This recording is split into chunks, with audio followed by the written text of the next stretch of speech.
अस्सलाम वालेकुम नाज़रीन। मैं हूँ एजाज़ अहमद, आपको प्रोग्राम में खुश आमदीद। नाज़रीन, आज आपको इश्यूज़ बता देते हैं जिन पर बात करनी है।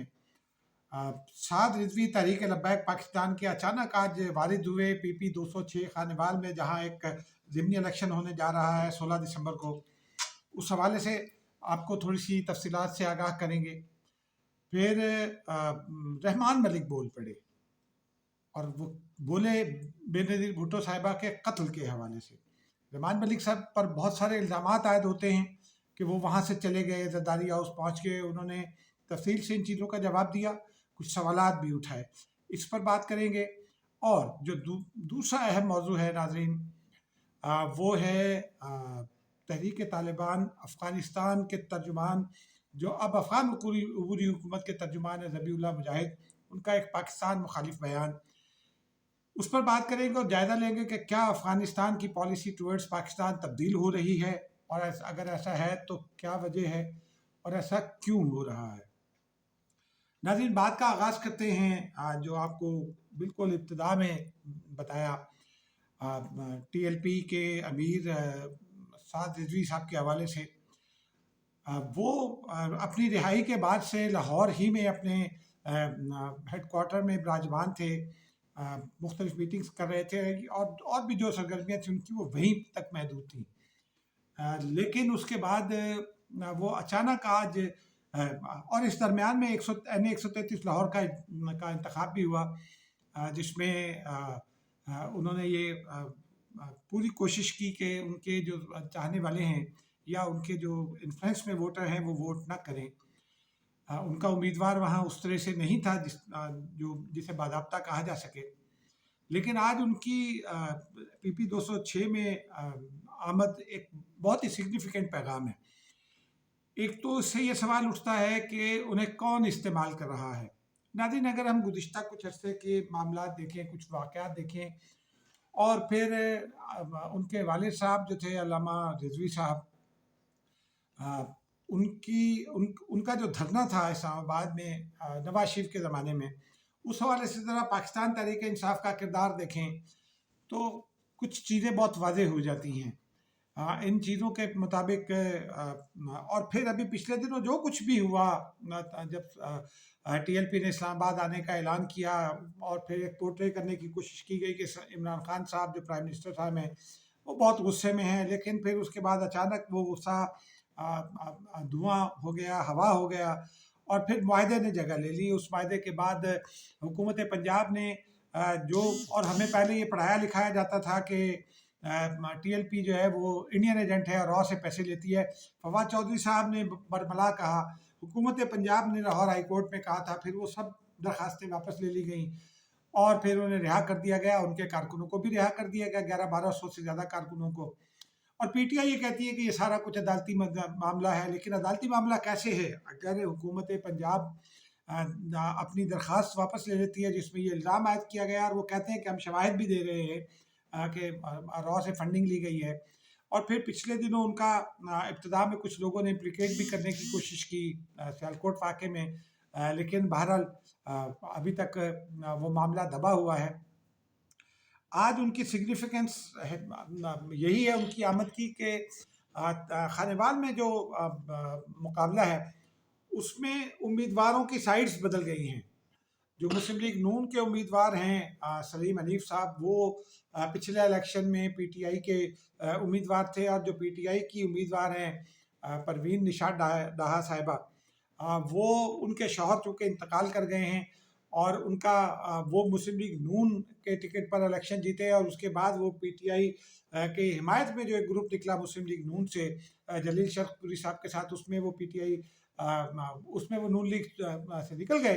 अब उनका इंतकाल हुआ तो अब उम्मीदवार बदल गए हैं। वहाँ पाकिस्तान पीपल्स पार्टी का भी एक उम्मीदवार मौजूद है, तहरीक लब्बैक का अपना उम्मीदवार मौजूद है, और आज यहाँ तहरीक लब्बैक के उम्मीदवार की आमद मुस्लिम लीग नून के लिए ख़तरे की घंटी है नाज़रीन, क्योंकि मुस्लिम लीग नून के साथ जो TLP के ताल्लुकात हैं वो बड़ा एक मसला है। दूसरा डेट वो पाकिस्तान पीपल्स पार्टी की उसमें डाल सकते हैं, क्योंकि उस इलाके में TLP का अपना ज़ोर काफ़ी समझा जाता है, और पाकिस्तान पीपल्स पार्टी का अपना एक वोट बैंक मौजूद है।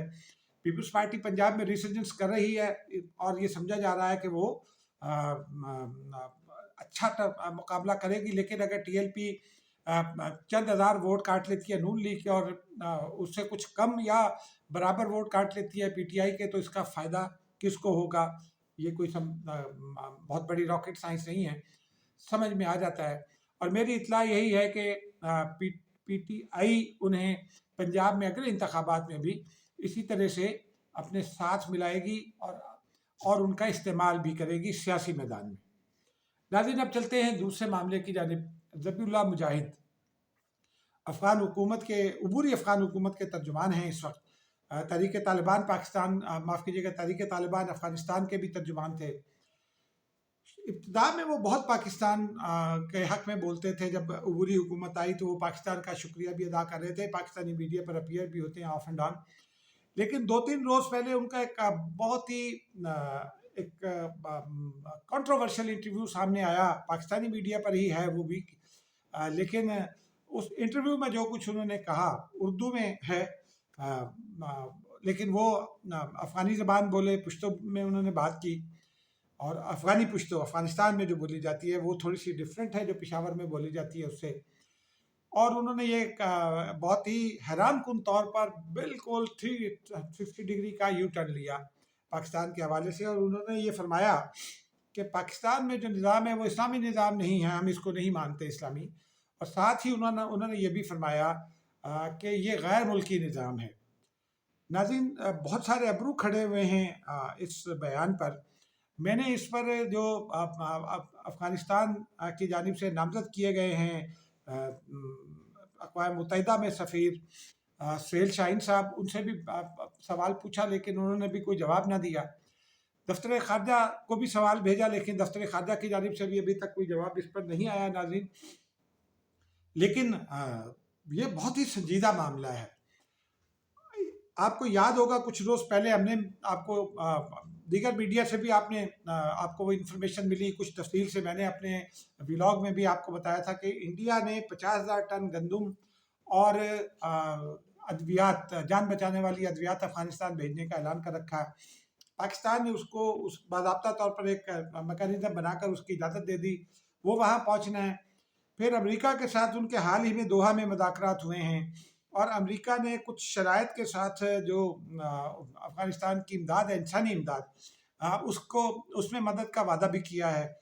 और जो सफारती हल्के हैं वो यही समझ रहे हैं कि चूँकि तालिबान इस वक्त अमेरिका को अपीज़ करना चाहते हैं और उनसे अपने जो अकाउंट्स हैं वो डीफ्रीज़ कराना चाहते हैं, तो इसलिए जो है नाज़रीन वो समझा ये जा रहा है कि ज़बीउल्लाह मुजाहिद ने उस कॉन्टेक्स्ट में ये बयान दिया ताकि आजकल जो अमेरिका और भारत का इत्तेहाद दिखाई दे रहा है बैनुल-अक़वामी मार्केट में, सफारती मार्केट महाज पर, वो नाज़रीन बहुत अहम है। और उसी तनाज़ुर में ये समझा जा रहा है कि अफ़गान तालिबान भारत को मुतमईन करना चाहते हैं, और ये उनका बयान जो है एक जानिब भारत को अपीज़ करने के लिए भी है कि वो 50,000 टन गंदम भेज रहा है, जान बचाने वाली अद्वियात भेज रहा है, दूसरी जानिब वो अमेरिका से मज़ीद कुछ कंसेशंस लेने के लिए भी है।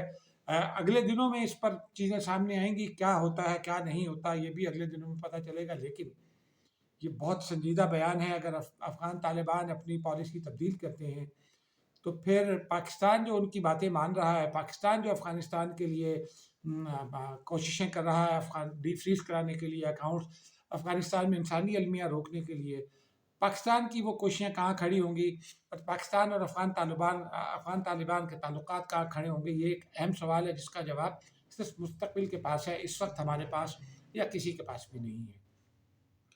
नाज़रीन, अब आते हैं रहमान मलिक साहब की जानिब। रहमान मलिक बोल पड़े बहुत अरसे के बाद। वो वज़ीर दाखिला भी रहे बेनज़ीर भुट्टो साहिबा के कत्ल के बाद, और उस वक्त वो बेनज़ीर भुट्टो साहिबा के सिक्योरिटी एडवाइज़र थे, और ये कहा जा रहा था कि जी वो उन पर इल्ज़ाम भी लग रहा था कि वो बेनज़ीर भुट्टो साहिबा के कत्ल को शायद उन्होंने फैसिलिटेट किया या जो भी किया। माफ़ कीजिएगा, थोड़ा सा नज़ला हो गया नाज़रीन। तो आज वो बोले हैं सलीम साफ़ी साहब के प्रोग्राम में जियो टेलीविज़न पर, उन्होंने बहुत खुल कर इस हवाले से गुफ्तगू की। एक अहम इंकशाफ उन्होंने किया।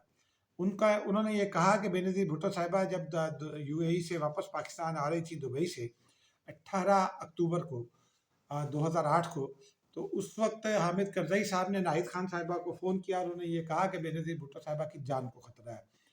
جان کو خطرے کی یہی بات امریکن جو وزیر خارجہ تھی کنڈولیزا رائس، انہوں نے بھی بینظیر بھٹو صاحبہ کو بتایا تھا، آصف زرداری صاحب کو بھی بتایا، اور انہوں نے پھر یہ کہا جاتا ہے اور بلاول بھٹو نے اس کی تصدیق بھی کی کہ بلاول بھٹو اور بچیوں کے ساتھ مل کر انہوں نے بینظیر بھٹو صاحبہ کو کوشش کی تھی روکنے کی، خاص طور پر اس جلسے میں جانے سے روکنے کی کوشش کی تھی اسی روز، کیونکہ جنرل ندیم تاج جو اس وقت ڈی جی ایم آئی تھے، انہوں نے بھی بینظیر بھٹو صاحبہ کو آگاہ کیا تھا کہ ان کے قتل کی سازش ہو رہی ہے. رحمان ملک صاحب نے ایک ایڈیشنل بات کی، انہوں نے یہ کہا کہ افغانستان کا ایک وزیر ملوث تھا ان کے قتل میں کی سازش میں، اور یہ ضروری نہیں ہے کہ وہ حامد کرزئی ہی کے ماں پر کام کر رہا ہو. آگے چل کے انہوں نے 2-3 باتیں کہی ہیں جو بہت امپورٹنٹ ہیں. انہوں نے کچھ نام لیے، ایک نام تو انہوں نے بیت اللہ محسود کا لیا، دوسرا کوئی محمد اکرم ہے جو تحریک طالبان پاکستان میں اس وقت کہا جا رہا ہے کہ نمبر 2 پوزیشن پر ہیں، ان کا نام لیا، اور ایک عبید الرحمان صاحب کا جو تحریک طالبان پاکستان کے ساتھ ہی وابستہ سمجھے جاتے ہیں، اور کچھ عرصہ پہلے وہ بینظیر بھٹو کے قتل کے کچھ عرصے کے بعد وہ ڈرون حملے میں ہلاک ہو گئے تھے. رحمان ملک صاحب نے یہ سوال یہ ایک تو یہ انکشاف کیا کہ محمد اکرم کا تعلق کا کوڑا خٹک سے رہا ہے، وہ وہاں سے تعلیم حاصل کرتے رہے. دوسرا انہوں نے ایک اور بات بتائی، انہوں نے یہ کہا کہ خیبر ایجنسی میں صرف ایک ڈرون حملہ ہوا، امریکی ڈرون حملہ، اور اس حملے میں عبید الرحمان مارے گئے. انہوں نے کہا کہ یہ ڈرون حملہ صرف خیبر ایجنسی میں کیوں ہوا، یہ بہت سارے سوالات کو جنم دیتا ہے. ساتھ انہوں نے یہ بھی کہا کہ ناہید خان صاحبہ سے پوچھ لیا جائے، جو میں کہہ رہا ہوں اس کی تصدیق کر لی جائے. اور ایک بات انہوں نے اور بھی کہی کہ مشرف کو وہ براہ راست ذمہ دار نہیں سمجھتے، لیکن سوال ان سے بھی یہ پوچھنا چاہتے ہیں کہ اگر بینظیر بھٹو کو باکس سیکیورٹی دی جاتی تو ان کی جان بچ سکتی تھی. واقعے کے روز کے حوالے سے بھی انہوں نے کچھ تفصیلات بتا دی. انہوں نے یہ بتایا کہ وہ گاڑی سے نکل رہے تھے، رکنا چاہتے تھے، بابا رامان نے ان کو روکا، پھر وہ زرداری ہاؤس پہنچے، وہاں سے انہیں پتہ چلا کہ وہاں لے گئے ہاسپٹل، تو پھر وہ ہاسپٹل پہنچے. لیکن انہوں نے ایک اور نقطے کی جانب اشارہ کیا جس میں پرویز الہی کی پنجاب حکومت کے حوالے سے بھی ایک سوال ہے. ان کا یہ کہنا تھا کہ نواز شریف پر بینظیر بھٹو سے پہلے نواز شریف صاحب کے قافلے پر حملہ ہوا، پھر پنجاب پولیس جو یہاں لگی ہوئی تھی بینظیر بھٹو صاحبہ کی سیکیورٹی کے حوالے سے، وہ اس میں سے بہت بڑی تعداد میں پولیس اہلکار کو اس طرف ڈائیورٹ کر دیا گیا نواز شریف صاحب کے حملے کی جانب جو ان کے قافلے پر حملہ ہوا. انہوں نے کہا کہ بعد ازاں پولیس نے ریکارڈ ٹیمپر کیا، اور یہی چھپانا مقصود تھا کہ پولیس نواز شریف صاحب کے قافلے پر حملے کے بعد پولیس کی کتنی بڑی تعداد وہاں منتقل کی گئی.